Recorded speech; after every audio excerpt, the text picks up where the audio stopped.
तो आ चुके हैं हम लोग आज एक्सरसाइज 4.3 का क्वेश्चन नंबर 2 में जो कि आप लोग का इस ऑब्जेक्टिव के लिए इम्पॉर्टेंट बहुत होता है। ठीक है, तो ये ऑब्जेक्टिव में आता है, मैक्सिमम देखने मिलता है, लेकिन सब्जेक्ट में अभी तो आया नहीं।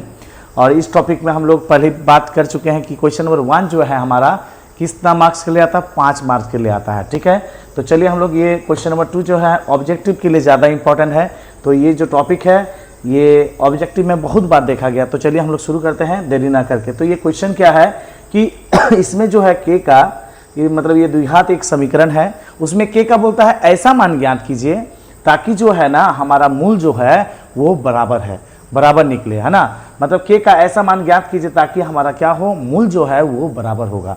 तो यहाँ पे देख रहे हैं क्या, उसी तरह हम लोग जैसे पहले में किए थे इसमें के का मान निकालने के लिए, मतलब के का हमको कैसा मान चाहिए, के का एक ऐसा मान निकाल के दिखाना है कि जिसके लिए हमारा मूल जो होगा क्या होना चाहिए, बराबर होना चाहिए। तो पहले मैथ में क्या हम लोग किए हैं कि ए बी सी किसको बोलते हैं, ए जो होता है एक्स स्क्वायर का गुणांक होता है, बी जो होता है एक्स का गुणांक होता है, बी मतलब एक्स का गुणांक कौन है, अभी के है, एंड अचर पद को क्या कहते हैं, सी। तो बताइए हमको के का मान चाहिए, कैसा मान चाहिए कि ऐसा मान निकालिए ताकि मूल जो है बराबर। तो मूल बराबर होने के लिए क्या होता है, मूल कब बराबर होगा, जब हम लोग का डी जो होगा क्या होगा, 0। हमें मतलब के का ऐसा मान निकालना है कि हमारा मूल जो है बराबर हो, हमें के का मान निकालना है। तो हमें के का मान निकालने के लिए एक रास्ता दिया गया है कि एक बात बता दिया कि के का ऐसा मान निकालिए कि मूल क्या हो, बराबर हो। तो मूल बराबर होने के लिए क्या होता है, डी बराबर क्या होता है, 0 होता है। विविध कर क्या होता है, 0। पढ़े ना हम लोग कि जब डी बराबर 0 होता है तो मूल वास्तविक तथा क्या होता है, समान यानी बराबर होता है।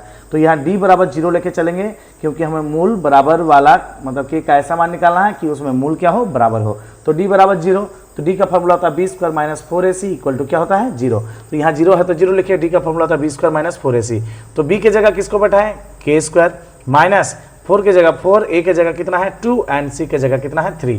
तब के स्क्वायर माइनस कितना, 4 दूनी 8, 8 तिया 24 हो गया। अब इस 24 को यदि उधर ले जाते हैं तो ये प्लस 24 होगा। अब इसका इस स्क्वायर को हटाएंगे तो उधर क्या लगता है, रूट। क्या लगता है, रूट। यानी दोनों तरफ इसमें हमको मतलब के का मान चाहिए, किसका मान चाहिए, के का। यहाँ पे देखकर के स्क्वायर है तो स्क्वायर को हटाने का तरीका है कि दोनों तरफ वर्गमूल किया जाता है। तो जैसे इधर वर्गमूल करेंगे तो इधर स्क्वायर हट जाएगा, के बचेगा, और इधर हम लोग का क्या बचेगा, रूट बचेगा। तो ये रूट 24 हो गया, मतलब स्क्वायर हटाएंगे तो उधर क्या लगेगा, रूट लगेगा। अब 24 का वर्गमूल अभाज्य गुणनखंड विधि से जब निकालते हैं हम लोग तो कितना आता है, 2 गुना 2 गुना 2 गुना 3। तो यहाँ पे 2 2 के लिए 1 2 निकल जाएगा और 3 2 कितना रह जाएगा, 6 रह जाएगा। ठीक है, तो इसका वर्गमूल हो गया कितना, 2 रूट 6। और क्या लगेगा आगे, प्लस माइनस। क्यों लगेगा, क्योंकि यहाँ पे देखिए हमें के का ये जो था ये कैसा एक समीकरण था, इसमें द्विघात समीकरण था। द्विघात समीकरण का मतलब यहाँ पे के का कितना वैल्यू आएगा, 2 आएगा। एक्स के स्क्वायर है यहाँ पे, मतलब इस समीकरण में हमारा चर कौन काम कर रहा है, के काम कर रहा है, इसलिए प्लस माइनस इसलिए दिया जाता है क्योंकि द्विघात समीकरण में अधिक से अधिक कितना मूल निकलता है, 2 निकलेगा। तो यानी यहाँ पे के का मान किस में निकलेगा, प्लस माइनस रूट 6। यदि किसी क्वेश्चन में मान लेते हैं कि ऐसे ही नॉर्मली 24 रहता है ना, तो वहाँ पे प्लस माइनस रूट 6 नहीं लिखा जाएगा, प्लस माइनस 2 रूट 6 नहीं लिखा जाएगा, ये गलत माना जाएगा। उसके आगे जो था ये समीकरण के फॉर्म में था, यानी जब ये के स्क्वायर बराबर ऐसा है या एक्स स्क्वायर बराबर है, यानी यहाँ पे के का मान निकाल रहे हैं और के का पावर कितना है, 2 है, तो उस समय जो है ये सिचुएशन सही होगा, मतलब ये जो कंडीशन सही होगा प्लस माइनस वाला। यदि सिर्फ 24 रहता है, रूट 24 और उसका स्क्वायर रूट निकालते हैं, मतलब वर्गमूल निकालते हैं, तो ये प्लस माइनस नहीं लिखेंगे, सिर्फ कितना लिखेंगे, 2 रूट 6 लिखेंगे। समझ आ रहा है। ये रहा क्वेश्चन नंबर 2। ठीक है, 2 का 2 नंबर, इसमें भी सेम, इसको एक बार सॉल्व कर लेंगे, इसको द्विघात समीकरण के रूप में बदल देंगे, फिर इसको सॉल्व करेंगे। तो के एक्स इंटू एक्स क्या होगा, के एक्स इंटू एक्स होगा के एक्स स्क्वायर, और ये के एक्स जो है ब्रैकेट के बाहर है तो ये के एक्स जो है 2 के साथ भी इंटू होगा, तो ये हो जाएगा 2 के एक्स प्लस 6 इक्वल टू 0। तो इसमें क्या करेंगे, वही द्विघात समीकरण के साथ तुलना करके द्विघात समीकरण के साथ तुलना करेंगे, और तुलना करने के बाद हम लोग ये ए बी सी का वैल्यू लिख देंगे। ठीक है, इसमें यदि सब्जेक्टिव में बाई चांस पूछ देता है, मतलब स्कूल के एग्जाम में आ सकता है, बोर्ड में तो आने का चांस कम रहता है, लेकिन बोलना तो मुश्किल है कि यही आएगा। तो ये जो है इस समीकरण को इसके साथ तुलना करेंगे, a x square plus b x plus c के साथ तुलना करेंगे, जैसे हम लोग क्वेश्चन नंबर 1 में लिख रहे थे।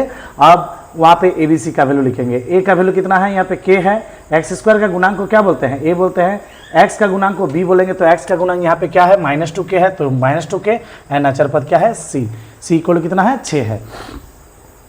मूल वही बराबर होने के लिए मूल कब बराबर होगा, द्विघात समीकरण का उस समीकरण का मूल तब बराबर होता है जब हमारा डी इक्वल टू क्या होता है, 0 होता है। तो यहाँ पे भी B square minus 4ac equal to 0। तो बी का वैल्यू कितना है यहाँ पे हमारा -2k है, तो -2k का whole square minus 4ac, 4a का वैल्यू कितना है, k है, एंड c का वैल्यू कितना है, 6 है, बैठा दिए यहाँ पे -k स्क्वायर प्लस 2 का स्क्वायर 4, k का स्क्वायर k स्क्वायर माइनस 6 4 में 24k इक्वल टू कितना हुआ, 0। अब क्या करेंगे इसमें, जो बीजगणित का जो रूल होता है कि दोनों पद में जो चीज़ यदि कॉमन हो रहा है, दो पद है, यदि दोनों पद से कुछ कम कॉमन हो रहा है यानी तो उसको हम लोग बाहर निकालेंगे। तो यहाँ देख रहे 4 है, यहाँ देख रहे 24 है, तो यहाँ से भी 4 हमको मिलेगा, यहाँ से भी हमको 4 मिलेगा, क्योंकि 4 6 में कितना होता है, 24 होता है। तो यहाँ दोनों जगह से 4 कॉमन किए और दोनों जगह देख रहे k मिल रहा है, यहाँ पे डबल k है, यहाँ पे एक गो k है, तो एक एक k निकाले, तो यहाँ पे k बाहर जैसे ही निकाले 4k स्क्वायर में 4 निकाले और k निकाले, तो यहाँ पे एक गो k बचा माइनस 24 में 24k में k तो बाहर निकल गया और 24 से कितना कॉमन हुआ, 4 4 6 में 24 होता है, तो यहाँ 6 बचा। तो यहाँ पे क्या करेंगे उसके बाद इंटू जो है यहाँ पे बीच में, तो मतलब दो संख्याओं का गुणनफल 0 कब होता है, जब या तो ये पद पहला पद 0 होगा या तो ये पद 0 होगा। दो संख्याओं का गुणनफल कब 0 होता है, दोनों में से कोई एक 0 होने पर। तो 4k इक्वल टू 0 या क्या होगा, या तो ये 0 होगा या तो ये 0 होगा। तो 4k इक्वल टू 0, तो k इक्वल कितना होगा, ये 4 गुना है, उधर जाके भागा हुआ, तो k का वैल्यू कितना निकला, 0। और ये k माइनस 6 इक्वल टू 0, तो k इक्वल कितना, +6।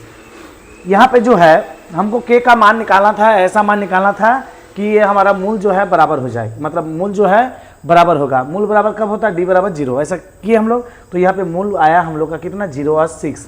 लेकिन हमारा 0 जो है k का मान नहीं होगा, क्या होगा, 6 होगा। क्यों, यहाँ देखिए तो k क्या है, k जो है हमारा एक्स स्क्वायर का गुणांक है, और एक्स स्क्वायर का गुणांक जो होता है कंडीशन में हम लोग लिखते हैं जहाँ a नॉट इक्वल टू 0, लिखते हैं कि नहीं।